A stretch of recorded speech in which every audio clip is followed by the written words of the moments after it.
Bonsoir, Charles Aznavour. Vous êtes mort, donc vous êtes mort comment alors? Je suis mort de vieillesse. Voici le dernier moment de Charles Aznavour.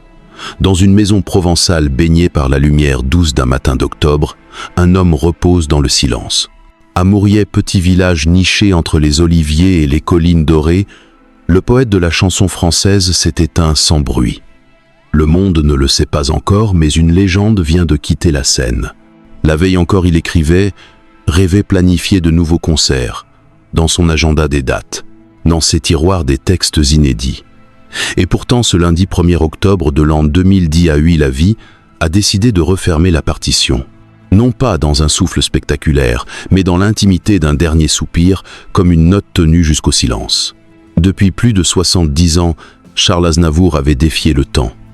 À 94 ans, il revenait tout juste du Japon, où il avait donné 2 concerts à Tokyo et Osaka. Il avait traversé les océans, les générations, les époques. Il avait vu la France changer les modes, passer les idoles s'éteindre. Lui, il restait. Une voix, un regard, une silhouette fragile, mais déterminée. Il avait été blessé quelques mois plus tôt, une chute, un bras cassé, mais il n'avait pas cédé. Il avait continué. Il le disait encore dans les jours précédents. « Je ne me retirerai pas. Je chanterai jusqu'au bout, jusqu'à ce que ma voix ne suive plus. » Ces mots prononcés avec calme allaient bientôt résonner comme une prophétie. Ce qui frappe dans les dernières heures de Charles Aznavour, c'est l'absence de mise en scène. Pas d'hôpital, pas de grandes déclarations, pas de retraite officielle. Juste une chambre, un lit, un silence. Et dans ce silence, une vérité troublante, l'homme qui chantait l'amour et la solitude, depuis toujours l'homme, dont chaque mot semblait nous parler à l'oreille, est parti sans bruit, comme s'il avait voulu s'effacer pour mieux laisser sa chanson vivre à sa place. Il n'a pas eu besoin d'adieu public. Il n'a pas laissé de lettres. Son dernier geste aura été une respiration dans un lieu qu'il aimait à l'abri du monde. Mais cette fin paisible dissimule peut être une question plus profonde que nous explorerons tout au long de cette vidéo. Et si Charles Aznavour avait choisi son dernier instant, et si derrière cette apparence de hasard se cachait une forme de mise en scène, ultime fidèle à son exigence artistique, car l'homme qui contrôlait chaque mot, chaque note, chaque silence, aurait-il vraiment laissé le hasard écrire le point final? Ou bien a-t-il su, d'une manière Sato, quand il était temps de s'incliner? C'est cette zone floue entre maîtrise et destin, entre lumière et disparition que nous allons parcourir. Car parfois, les adieux les plus simples sont aussi les plus mystérieux. Il y a des artistes qui traversent le temps comme des météores éclatants, fulgurants, vite oubliés. Et puis, il y a Charles Aznavour. Lui n'a jamais eu besoin de scandale pour exister. Ce n'est ni sa silhouette frêle ni sa voix imparfaite qui ont fait de lui une légende. C'est sa persévérance, sa vérité, son entêtement à dire les choses telles qu'elles sont dans toute leur complexité humaine. Il est né le 22 mai de l'an 1924 à Paris, dans une famille arménienne ayant fui le génocide. Ses parents modestes mais fiers lui ont transmis très tôt un double héritage, celui de la souffrance silencieuse et celui de la scène comme refuge. Le petit Chanour, trop petit, trop maigre, trop cassé, dans sa voix, n'avait rien du héros traditionnel. Mais il avait l'obsession de la scène, l'obsession du mot juste. Très tôt, il comprend que sa différence est sa force. Tandis que d'autres cherchent la perfection vocale, lui cultivent l'émotion brute.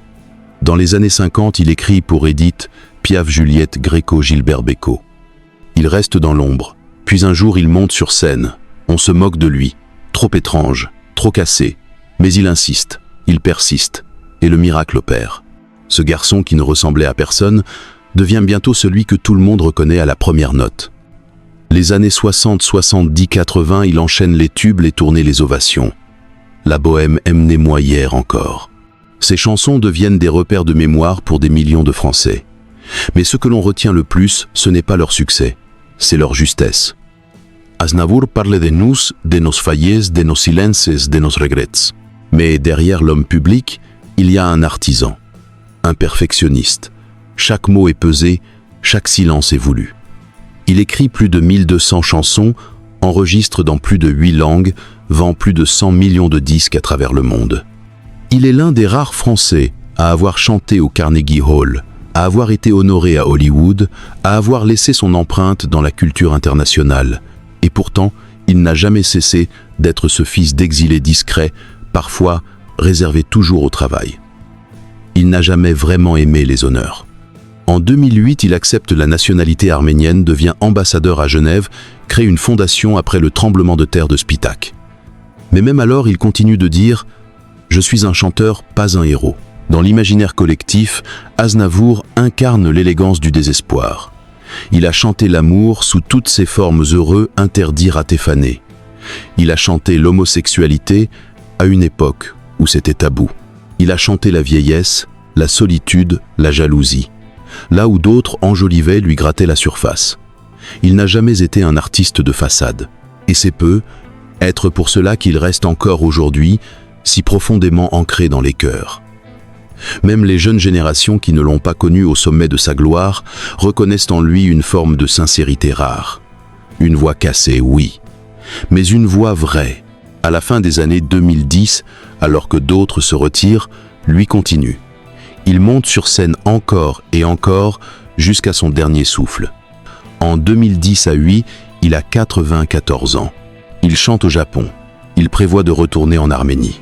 Il parle d'un nouvel album. Pour lui, le mot fin n'a jamais existé. Et c'est précisément ce refus de céder qui rend son départ si troublant.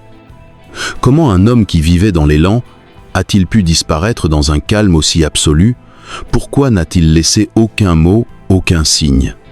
Était-ce un effacement discret ou un adieu parfaitement orchestré? Le destin parfois prépare ses adieux avec une discrétion trompeuse. Au printemps de l'année 2010 à 8, Charles Aznavour semble une fois encore invincible.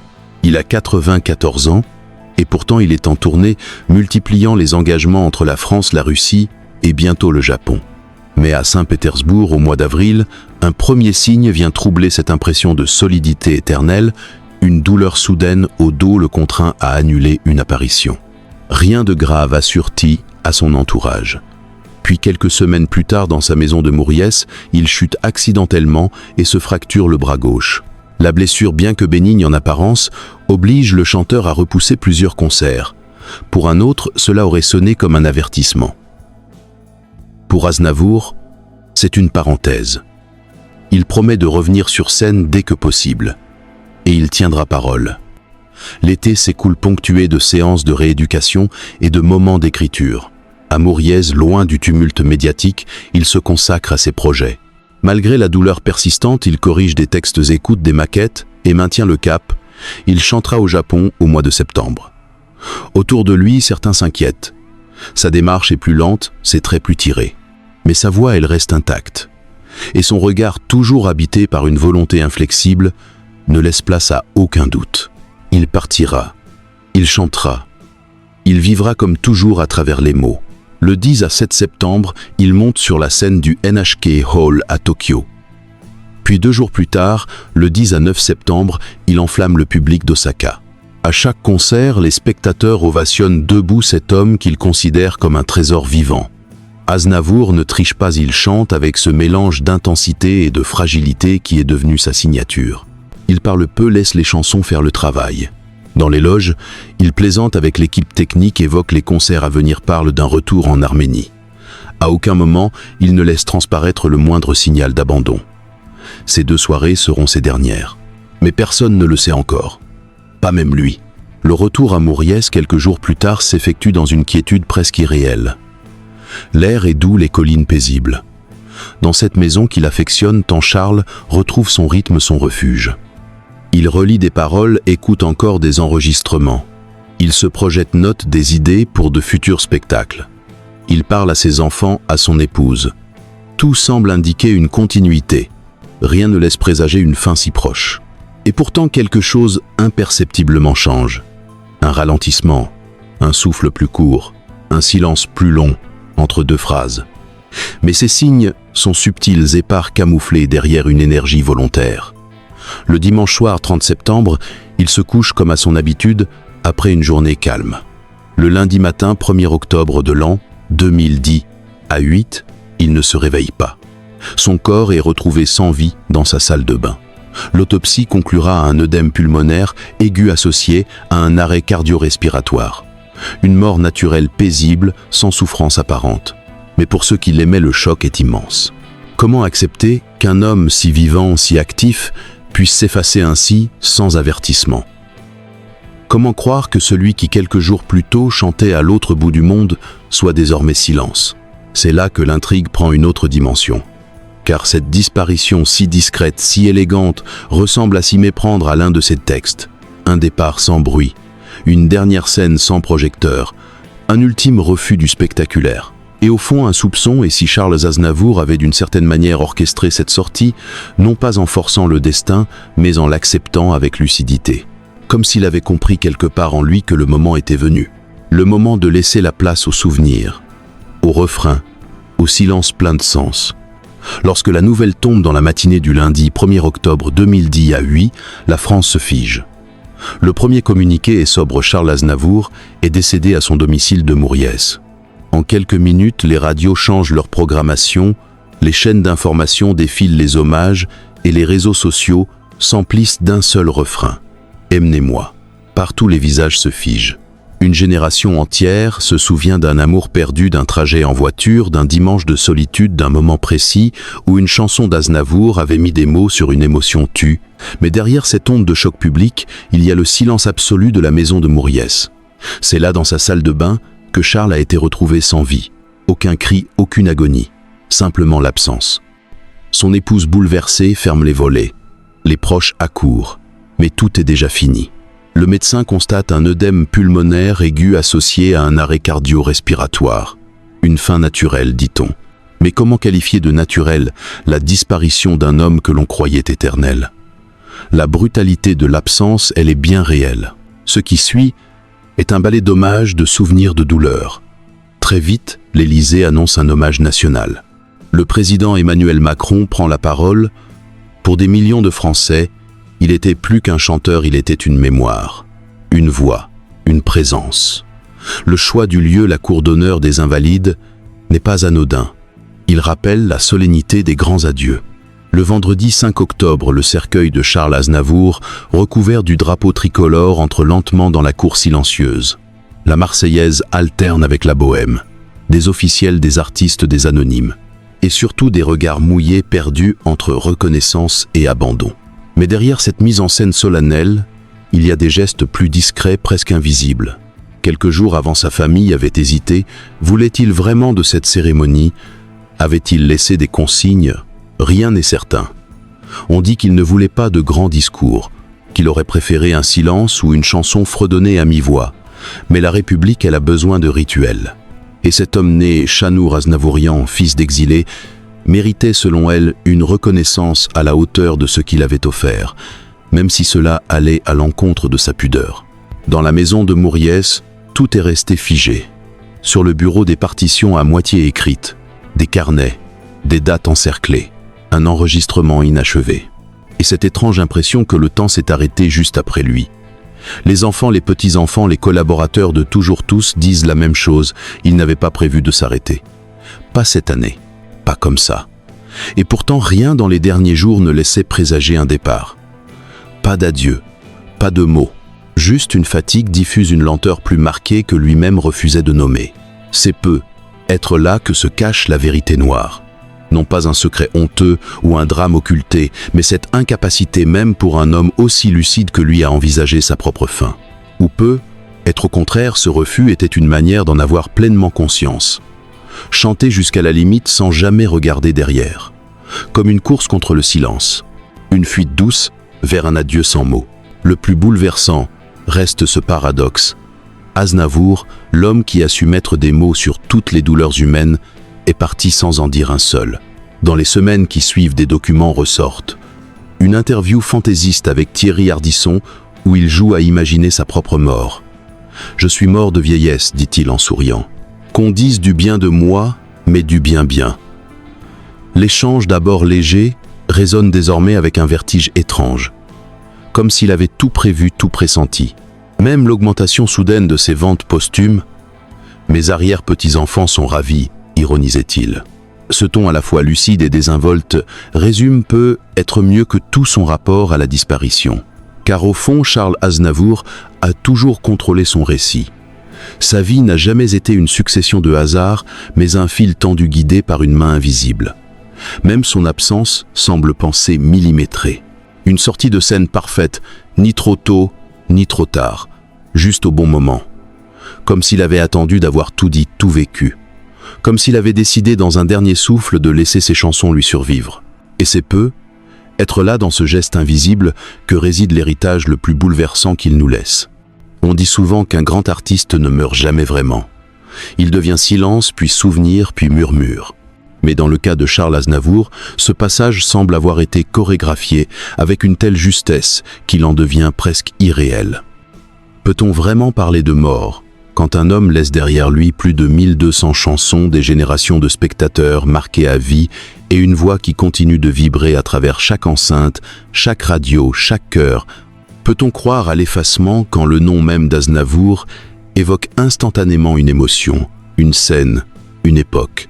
Sa disparition pourtant nous confronte à une autre réalité, celle d'un homme qui derrière le mythe portait les mêmes faiblesses que nous tous.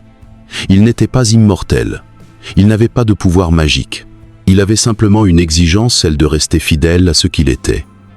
Un poète, un artisan, un homme de mots. Son besoin de contrôle, de précision, de rythme n'était pas un caprice d'artiste, c'était une manière de garder le cap dans un monde mouvant. Et c'est peu, être cette quête de maîtrise poussée jusqu'au bout, qui explique le mystère de sa fin. En refusant les adieux spectaculaires, en s'éteignant loin des caméras, Aznavour nous a laissé un dernier message subtil, mais fort. L'essentiel n'est pas dans la mise en scène, mais dans ce qui reste, dans l'écho, dans l'émotion brute, dans le tremblement d'un mot bien dit. En partant sans prévenir, il a mis chacun de nous face à sa propre mémoire, à sa propre manière d'aimer et de perdre. Et peu. Est-ce là le plus grand hommage qu'un artiste puisse rendre à son public, ne pas le préparer à la fin, mais le laisser vivre cette fin comme une chanson inachevée? Alors nous nous posons une question que seuls les souvenirs peuvent éclairer. Charles Aznavour a-t-il simplement suivi le fil du hasard jusqu'à la dernière note, ou a-t-il su, dans un sursaut de lucidité, écrire lui-même son épilogue? Était-ce un adieu improvisé, ou une dernière mise en scène, fidèle à son génie discret? Et vous, qu'en pensez-vous? Ce destin d'apparence paisible aurait-il pu être autrement? Était-ce une fin ou une ouverture vers l'éternité? Certains adieux ne ressemblent à rien. Ils n'ont ni fracas, ni lumière, ni larmes visibles. Ils se glissent dans le quotidien comme un souffle qui s'efface. Le départ de Charles Aznavour appartient à cette catégorie d'adieux silencieux presque invisibles, jusqu'à ce qu'on les raconte enfin. Ce n'est pas un artiste qui s'est éteint ce matin-là à Mouriès, mais un fragment de notre mémoire collective qui a changé de forme. Il n'est plus là, certes, mais il est partout. Dans les rues de Paris où résonnent ses mots, dans les voitures qui roulent au son de ses refrains, dans les silences de ceux qui un jour ont aimé à travers lui. Il n'a pas choisi de disparaître sous les projecteurs. Il n'a pas enregistré de dernières chansons conscientes, ni annoncé de tournée d'adieu. Ce n'était pas son style, ce n'était pas son langage. Il a préféré partir comme il a toujours vécu, avec retenue, avec pudeur, avec élégance. Et dans ce choix, si tant est que c'en soit un, il nous enseigne quelque chose de rare. Il nous dit qu'un homme n'a pas besoin de faire de bruit pour laisser une trace, que l'intensité d'une vie ne se mesure pas à son éclat, mais à ce qu'elle suscite longtemps après. Aujourd'hui, il reste son ombre légère suspendue au-dessus des partitions au fond des scènes sur les murs des souvenirs. Il reste les mots qu'il a écrits pour les autres, puis pour lui, puis pour nous tous. Il reste une voix tremblante parfois, mais toujours juste.